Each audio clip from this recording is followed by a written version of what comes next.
غزل کی کچھ اشعار۔ میں شکر گزار ہوں جناب ظریف آصم صاحب کے، جو نامور شاعر بھی ہیں، ادیب بھی ہیں، نثر نگار بھی ہیں۔ کراچی سے ان کا تعلق ہے، لیکن یہ ہمارے سرائیکی علاقوں سے بہت محبت کرتے ہیں، سال میں 2-3 چکر ضرور لگاتے ہیں۔ تو آج بھی ان کی مہربانی ہے، عباس صادر صاحب کی بھی مہربانی ہے، وہ میزبان بن کر ہمارے بھائی کو ساتھ لائے ہیں۔ تو میں جناب ظریف آصم صاحب آپ کا شکر گزار ہوں، اور یہ گزارش کروں گا کہ آپ اپنا کلام عطا کریں۔ بہت شکریہ آپ لوگوں کا، اور آپ کا خاص طور سے کہ جس طرح آپ احمد دانی میں تمام محرومی کے باوجود صحت مند اور تعمیری کام کر رہے ہیں، فکری و ادبی، تو یہ آپ کا جذبہ لائق تحسین ہے۔ اور ساتھ ساتھ میں عباس صادر صاحب کا شکریہ ادا کروں گا، جو قریشی کے تناظر میں جنہوں نے بھی وہاں لائبریری قائم کی ہے اور شعراء ادیبوں کو حوصلہ دیتے ہیں آگے کام کرنے کا۔ بے شک صحیح ہے۔ غزل کے چند اشعار۔ بسم اللہ۔ پہلی عالمی جنگ، دوسری عالمی جنگ اور موجودہ تناظر میں کچھ بڑی طاقتوں کے مفادات۔ غزل کے کچھ شعر ہیں۔ بسم اللہ۔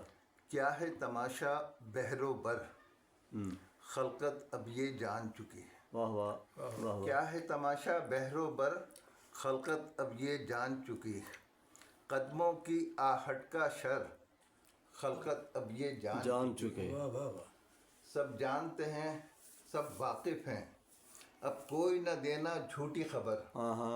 سب جانتے ہیں، سب واقف ہیں، اب کوئی نہ دینا جھوٹی خبر۔ کون سامی اور کون دلبر، خلقت اب یہ جان چکی۔ واہ۔ خلقت اب یہ جان چکی۔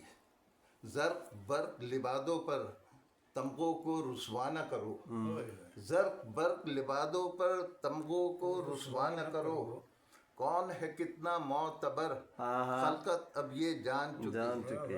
کون ہے کتنا معتبر، فاقہ کش معمے کا یہ عقدہ کھلا ہے مفلس پر۔ فاقہ کش معمے کا یہ عقدہ کھلا ہے مفلس پر۔ کھاتا ہے کون محنت کا ثمر، خلقت اب یہ جان چکی۔ فاتح گروں کو بھی تم نے ذلت سے دوچار کیا۔